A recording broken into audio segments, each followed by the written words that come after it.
My wife's body tripled, her health collapsed, and her breath turned foul, but her defiant laughter is the true horror that's killing our 16-year marriage. I, M40, have been with my wife, F48, for 16 years.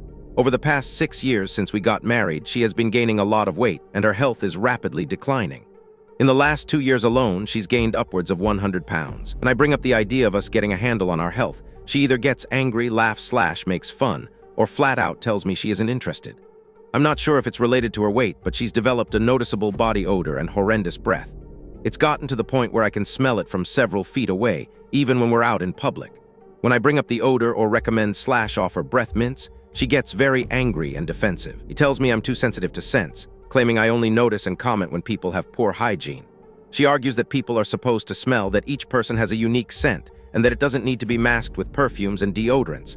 I don't need my wife to be a model. Lord knows I'm not. My BMI is around 26 and I'm bald.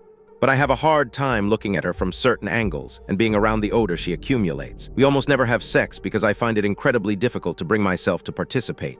When we do, I pretend to have an orgasm because I truly cannot get there, caught between the smells and her morbid obesity. I once had to stop mid-act because I could no longer stomach it. She cried for hours and was extremely depressed for a couple of weeks afterward. She kept getting mad, finding reasons why it was my fault, and not anything she might be doing. I've suggested counseling and offered to join her. I've explained that I'm worried about her health, bought her products for health and hygiene, and even offered to change my own lifestyle to support her.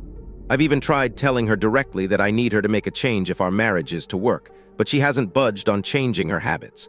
I love my wife. She is still my favorite person in the world, but I am quite simply repulsed by her physically. We haven't been intimate for 7 months now, and I can tell it's starting to make her very depressed. I feel selfish and like a failure as a husband, but I just dread the idea of faking interest and forcing myself to be intimate with her. Do you have any advice on how to help my wife make healthier choices? Is there a different way I should be thinking about this? Thanks for reading my story. Any advice is welcomed. When a partner's health and appearance change so drastically, how do you balance your vows of in sickness and in health with the reality of waning attraction? Share your thoughts and experiences below.